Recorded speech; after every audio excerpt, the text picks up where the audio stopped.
बाबू से देले आपनकर कृपा है बाबू हां ठीक है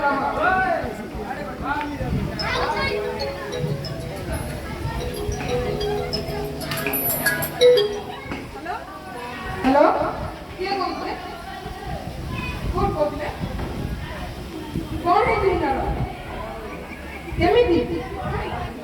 को हॉस्पिटल अपन साइड में नेबे नहीं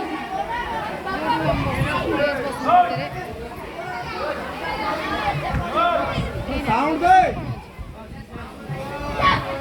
चिड़ै देखियो वो कौन है जी किसी भाई भाई तो प्रमाण करता है ये डंगा और हे प्रभु मुना हे प्रभु मुना भलो से फेरे संदि प्रभु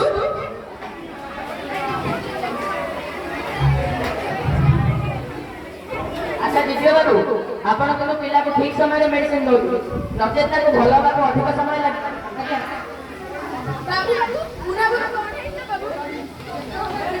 देखो बात कुछ नहीं से अब ठीक अछि अच्छा आपण को गोटे प्रश्न पचारि तरंदु आपण को पिलार तेल मसला का बाहर खाद्य खाइबा को अधिक भल पाए हां से बाहर खाइया भाई पसंद करे आज से फास्ट फूड पाई ही तार एपरी अवस्था होई ताको फूड पॉइजन होई जाई छै एवं सेही फूड पॉइजन पाई से आज बेहोश हो जाई छै अब मो पाखरे पहुंचबारे तार जदी ठीक के लेट हे थांदा नहीं बाबू बाबू छोट मोरडा बड़ कथा बाबू दया कर आपण मुन्ना बाबू घर फास्ट फूड खाइबा बंद कर दियो बाबू कोन कोन तुम के बुझी पार ए कथा खाली कोटे ना ही बुझी पारिबो बाबू बाबू आपण को मने अछि से केते दिन तळर कथा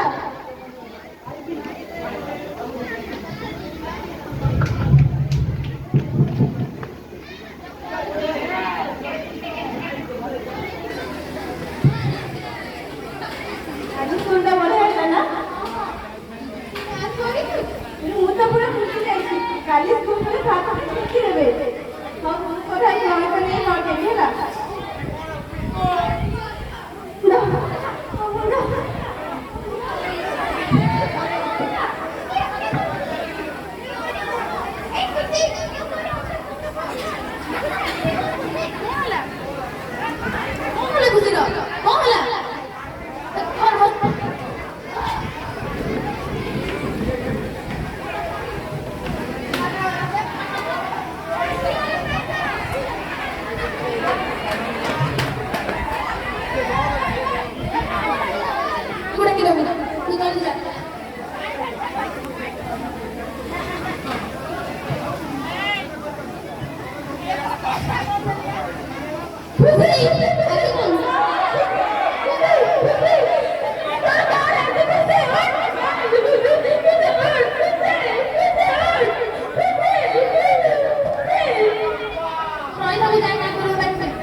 यही पड़ी बात है कि पटना मां तना छुआ घर रही थी एटा बड़ा अपन भाई सामान्य घटना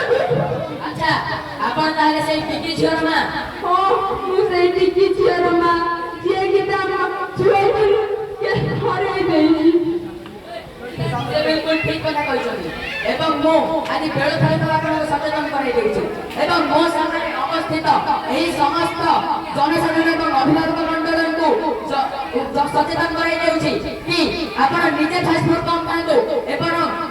एवं आपण पिला को फास्ट फूड खाइबा को मना करंतु काहे ना एही फास्ट फूड आज सारा विश्व रे नाना रोग और व्याधि डाकी आनी अनेक जीवन अकाल ପଡୁଛି। ଆମର ଭାରତ ସରକାର ଏବଂ କେନ୍ଦ୍ର ସରକାର ଯେଉଁ ମିଲେଟ୍ ମିଶନ ପ୍ରଚଳନ କରିଛନ୍ତି ସେହି ମିଲେଟ୍ ମିଶନରେ ଆପଣମାନଙ୍କୁ ପଠାଯାଉଛି କି ଆପଣ ମିଲେଟ୍ ମାନେ ମାଣ୍ଡିଆ ଜାତୀୟ ଖାଦ୍ୟକୁ ଆପଣଙ୍କୁ, ଯାହାଦ୍ୱାରା ଆପଣମାନଙ୍କର ଶରୀର ସୁସ୍ଥ ରହିବା ସହିତ ମାନସିକ ସୁସ୍ଥତା ମଧ୍ୟ ଆସିବ ଏବଂ ଆଉ କୌଣସି ଜୀବନ ପୃଥିବୀରେ ଅକାଳରେ ଝଡ଼ି ପଡ଼ିବ ନାହିଁ। କାହିଁକି ନା ସ୍ୱାସ୍ଥ୍ୟ ହିଁ ହେଉଛି ଆମର ଅମୂଲ୍ୟ ସମ୍ପଦ।